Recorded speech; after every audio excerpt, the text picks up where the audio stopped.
বিকেল হতে না হতেই আমাদের প্রত্যেকেরই কিন্তু এটা ওটা বিভিন্ন কিছু খেতে ইচ্ছে করে। তাই সকাল সকাল যদি এইরকম কিছু একটা রেডি করে রেখে দিতে পারো, বিকেলবেলা শুধু ভেজে নিলেই হবে, ভীষণই টেস্টি হয় খেতে। আর বানানোটা কিন্তু খুবই সোজা। তাহলে চলো রেসিপিটাও তোমাদের সাথে শেয়ার করে নিই। প্রথমেই কিন্তু কড়াইয়ের মধ্যে কিছুটা সাদা তেল দিয়ে তাতে কিছুটা মিহি করে কেটে রাখা পেঁয়াজ আর তার সাথে দিয়ে দিলাম কাঁচা লঙ্কা। এবার পেঁয়াজ আর কাঁচা লঙ্কাটাকে একটু ভালো মতো ভেজে নিয়ে তার মধ্যে দিয়ে দিলাম 1 চামচ মতো আদা বাটা আর 1 চামচ মতো রসুন বাটা। দিয়ে আবারও এই আদা বাটা আর রসুন বাটার সাথে পেঁয়াজটাকে একটু নেড়ে চেড়ে নিয়ে কিছুক্ষণের জন্য ভেজে নিচ্ছি। পেঁয়াজটার কালারটা আর আদা রসুনের কালারটা একটু চেঞ্জ হয়ে আসলে তার মধ্যে দিয়ে দিচ্ছি শুকনো মশলাগুলো। দিয়ে দিলাম পরিমাণ মতো লবণ, কিছুটা হলুদ গুঁড়ো, শুকনো লঙ্কার গুঁড়ো, সামান্য কাশ্মীরি লঙ্কার গুঁড়ো, কিছুটা ধনের গুঁড়ো আর বেশ কিছুটা জিরের গুঁড়ো। আর একই সাথে দিয়ে দিলাম সামান্য একটু চিনি। দিয়ে মশলাটাকে আবারও কিছুক্ষণ ভালো করে মিশিয়ে নিচ্ছি। মশলাটা একটু শুকনো শুকনো মনে হলে তোমরা কিন্তু চাইলে এখানে একটু অল্প জলও দিতে পারো, তাতে মশলাটা পুড়েও যাবে না আর বেশ ভালো মতো কষে আসবে। এবার মশলাটা ভালো মতো কষে আসলে, তেল ছেড়ে আসলে তার মধ্যে কিন্তু দিয়ে দিলাম দুটো বড় সাইজের সেদ্ধ করে রাখা আলুটা দিয়েও কিন্তু মশলার সাথে ভালো মতো আলুটাকে মিশিয়ে নিতে হবে। আর আলুর জল জল ভাবটাকে কিন্তু একদম কাটিয়ে নিতে হবে। আলুটা একদম গা মাখা মাখা হয়ে আসলে, কড়াই থেকে যখন ছেড়ে আসবে তখন কিন্তু পুরটা একদম রেডি হয়ে যাবে। আর চাইলে তোমরা এই পুরটা নামানোর আগে এখানে একটু ধনেপাতাও দিতে পারো, তাতেও কিন্তু পুরের টেস্টটা ভীষণই ভালো আসে। আলুটা দেখতেই পাচ্ছ বেশ শুকনো শুকনো মাখা মাখা হয়ে গেছে। এরকম অবস্থায় এবার আলুটাকে আমি একটা বাটিতে নামিয়ে নিলাম।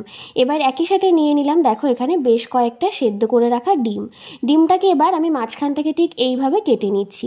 আর আজকে কিন্তু আমি তৈরি করছি এগ ডেভিল, যেটা খেতে কিন্তু হবে একদম দোকানের মতো। এগ ডেভিলটা দু রকমভাবে হয়, কিছুটাতে এরকম অর্ধেক করে ডিম দেওয়া হয়, কিছুটাতে আবার একটা ডিম দিয়েই 4টে। যেহেতু বাড়িতে বানাচ্ছি ডিমটা একটু বেশিই দেবো, তাই আমি প্রত্যেকটা ডিমকে অর্ধেক করে কেটে নিয়েছি। এবার ডিমটাকে সাইডে রেখে দিলাম, নিয়ে নিলাম আর একটা বাটি, আর তার মধ্যে দিয়ে নিলাম কিছুটা ময়দা, আর দিয়ে দিলাম সামান্য একটু লবণ আর একটু গোলমরিচের গুঁড়ো। দিয়ে অল্প খানিকটা জল দিয়ে একটা ব্যাটার মতো করে নিচ্ছি। এই ময়দার গোলাটা কিন্তু খুব বেশি পাতলা হবে না, একটু গাঢ় মতোই হবে। আর এইভাবে ময়দার গোলা করে নিলে কিন্তু বাইন্ডিং বা কোটিং করার জন্য আলাদা করে আর ডিম নেওয়ার প্রয়োজন হয় না, এতেই কিন্তু বেশ ভালোভাবেই ডিমের কোটিংটা হয়ে যায়। এবার ওই হাফ সেদ্ধ করে রাখা ডিমটা নিয়ে তার ওপর থেকে আলুর পুরটা দিয়ে দিলাম, দিয়ে ভালো মতো চারিদিকটাই লাগিয়ে নিলাম। এই আলুর পুরটা খুব বেশি মোটা হলে আমার খেতে ভালো লাগে না, তাই আমি কিন্তু অল্প পরিমাণে দিলাম। আর তার উপরে দেখো বিস্কুটের গুঁড়োর একটা কোটিং করে নিচ্ছি। আলুর কোটিংটা করে নিয়ে তার উপর দিয়ে বিস্কুটের কোটিংটা করে নিয়ে এরকম হাতের সাহায্যে একটা শেপ দিয়ে নিলাম। এবার ওই যে ময়দার গোলাটা বানিয়ে রেখেছিলাম সেই গোলার মধ্যে আবার ডিমের টেবিলটাকে চুবিয়ে দিয়ে সেটাকে আবারও কিন্তু বিস্কুটের কোটিং করে নেবো। এইরকমভাবেই ডিমের টেবিলগুলোর প্রত্যেকটার আমি দুটো করে কোটিং করেছি, এতে ওপরের লেয়ারটা খুব বেশি মুচমুচে হয় আর দেখে বুঝতেই পারছো কি সুন্দর হয়েছে। এইভাবে কিন্তু ফ্রিজে এবার রেখে দিতে হবে কিছুক্ষণের জন্য, যাতে করে বিস্কুটটা ভালো মতো কিন্তু এই ডিমের সাথে সেট হয়ে যাবে আর ভাজার সময় কিন্তু একটুও খুলে আসবে না। তাই চেষ্টা করবে এই রকমভাবে ডিমের টেবিলগুলো করে ফ্রিজে অন্তত পক্ষে 1 থেকে 1.5 ঘন্টা রেখে দেওয়ার। আমি যেহেতু এটা সন্ধেবেলা ভেজেছিলাম তাই আমার বেশ খানিকক্ষণই এটা ছিল। এবার আর কি কড়াইতে তেল গরম করে নিলাম, দিয়ে ডিমের টেবিলগুলোকে এক এক করে ছেড়ে দিলাম আর কিছুক্ষণের জন্য কিন্তু উল্টে পাল্টে লাল লাল করে ভেজে নিচ্ছি। তবে ডিমের টেবিলগুলো কড়াইতে ছাড়ার সাথে সাথেই নাড়াচাড়া করবে না, এতে কিন্তু কোটিংটা খুলে যাওয়ার একটা চান্স থাকে। দুদিকটাকে মিডিয়াম টু হাই ফ্লেমে করেই উল্টে পাল্টে লাল লাল করে ভেজে নিলেই এই এগ ডেভিলটা একদম তৈরি।